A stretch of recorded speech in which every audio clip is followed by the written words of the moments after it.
my dear. I'm speaking directly to you. I know how hard you try, how you strive for the light, how you want to live life to the fullest. I myself have walked a long path, and I'm familiar with every shadow you're facing now. Today I want to tell you how to overcome the spirit of judgment. At the time, this knowledge changed me very deeply. When I finally let go of judgment, amazing things began to happen. I started waking up easily in the mornings. All the energy I had been spending on criticism returned to me. There was silence and peace inside. People around me enjoyed being near me. Friends shared that it had become easy to communicate with me, and my relationships with loved ones grew warmer. And what do you think? Has the spirit of judgment settled in you? For that, watch this video to the very end, and together we'll do a little diagnostic.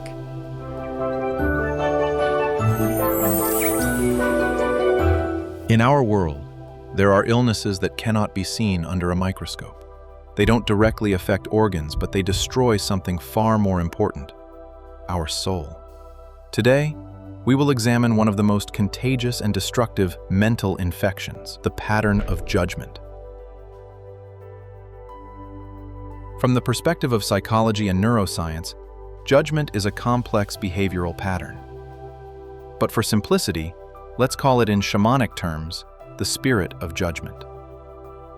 This pathogen feeds on three substances: criticism, complaints, and perpetual dissatisfaction. How does this illness manifest? What are its symptoms? A sense of total injustice around you. The boss is an idiot. Laws are stupid. The government supposedly acts just to spite him personally. This state is a form of rejection of God's will and an inner protest against reality itself. Deliberate consumption of information filth. A person seeks scandals and exposés, reads toxic comments, delights in others' failures. Each such click nourishes the spirit of judgment. The inner disease intensifies, though they do not notice. Constant search for flaws in others. Too fat, badly dressed, laughs foolishly. The mind continuously scans those around, finding faults and confirming one's negative view of the world. 1. Consequences. How a person's life is destroyed. This infection does not go unpunished. Here's what it leads to in life. Social isolation. People subconsciously sense a toxic person and begin to avoid them. Friends stop calling. Colleagues do not want to cooperate. Judgment is a powerful repellent. Professional failure. Who would want to promote someone who criticizes everyone? Who would trust a project to someone who sees nothing good in the world? That person's career stalls. Family breakdown. Constant dissatisfaction and criticism destroy love and respect. Loved ones become the main targets of judgment. Inner emptiness and depression. By constantly judging others, a person drains their own psychic energy. They are left alone with their angry, unhappy self.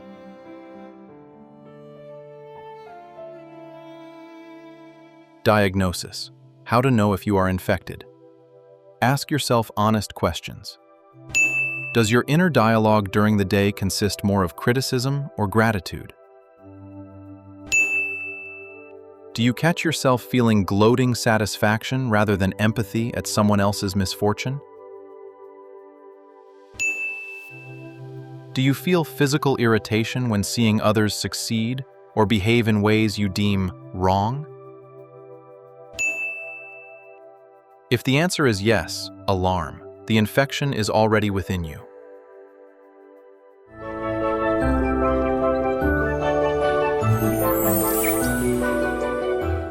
Lauren, organizer of spiritual events for women. At 40, she looked 25. Her skin glowed, her eyes radiated gentle light, and her smile made passersby turn. She had gone through intense spiritual practices herself, gained real results, and began generously sharing them with women. That's how women's circles were born. Women joined instantly. They saw living proof before them and followed her. Soon her events gathered 50 to 100 people at a time. The hall was full of light, love, and trust. Because she had become a guide of radiant energy, she emanated freshness and warmth, drawing people in. Tell me, where do you get this strength? Men fell in love. Women wanted to emulate her. Children ran to hug her. And then everything changed. At first, it was almost imperceptible. Ordinary human fatigue, a slight resentment, the kind that happens to anyone who gives a lot. I put so much effort in, and it's as if no one sees or appreciates me. A familiar thought, right? At first, it appeared rarely, then more often. Then it began to justify everything else. A tiny crack in the heart through which the poison of judgment quietly seeped. And here's what started next. Another organizer, who was also a leader in the city, began to be vilified by Lauren. She constantly judged how the other conducted classes, highlighted her negative traits, and told everyone that her own sessions were much more interesting and better. Additionally, Lauren often criticized seminars themselves. The schedule was always changing. The tutors were performing poorly. People left sessions feeling broken, with heavy heads and dark residue in their souls. The next time, there was a complete unwillingness to return. The group disbanded. From 100 people, only 5 to 7 continued attending out of guilt or fear of betraying the teaching. No one helped. No one invited new women. The hall, once filled with angelic singing, was now soaked in fear and heaviness.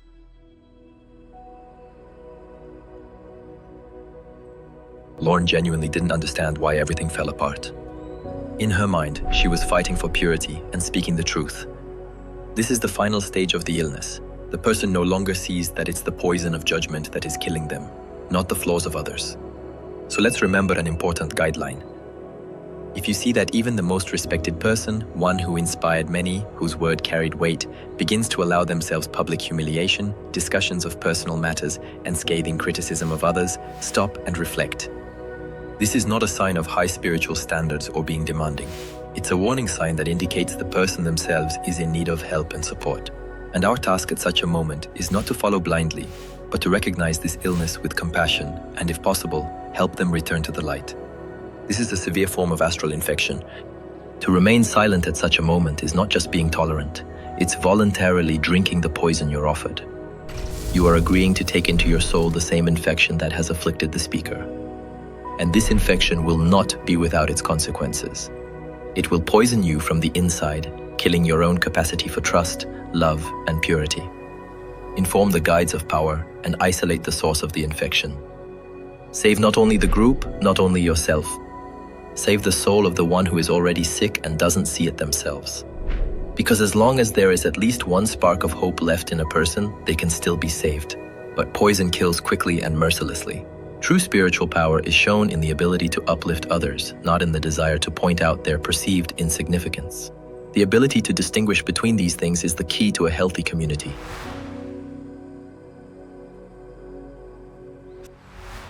Three, treatment, cleansing protocol. This illness cannot be fought alone. It cannot be crushed by willpower. Another, stronger source of energy is needed. So, we have diagnosed the illness and identified its cause, but any effective treatment requires not only understanding, but simple daily actions. The antidote to the poison of judgment is a conscious practice of gratitude.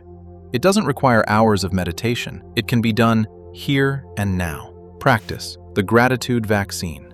It can be done anywhere, on public transport, in line, over morning coffee. During the day, simply ask yourself mentally and find 3 simple answers. What can I say thank you for today? What good can I notice in myself? Who around me can I mentally send gratitude to? There is no need to look for something grand.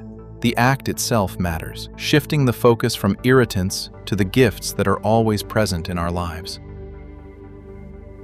And each time, thank the universe for all situations that occur with you. Call to action, prevent the epidemic. Friends, this infection is an astral pathogen, and it's incredibly contagious. One careless word, one venomous comment in a group, and you become a carrier.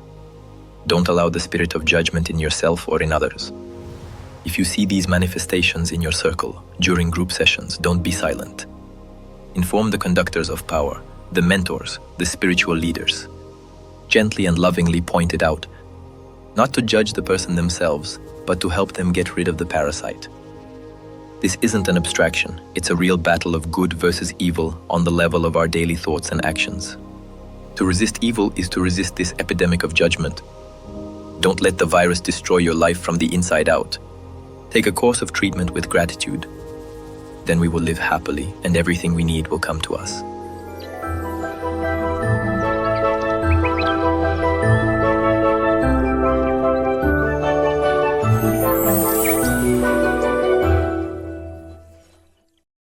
In our extreme times, when the fate of the entire planet is at stake, it is crucial for the knowledge of angels and benevolent spirits to spread as quickly as possible, globally, and reach thousands of people.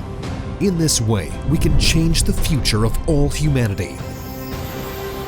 Which is why we are addressing you, dear soul of light.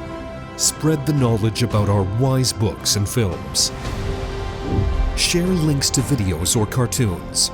All of this is available and free. Invite women to individual practices, webinars, and seminars. And the Great Spirit of Light will help you and your family. It will direct an enormous amount of energy to fulfill all your desires. Benevolent spirits and angels will assist you and your loved ones in all matters. A thread of light and love extends from your heart to the hearts of thirsty women, and the creation of good and the dissemination of enlightened knowledge throughout the world begins. Become part of the mission of light. Help people, and God will help you.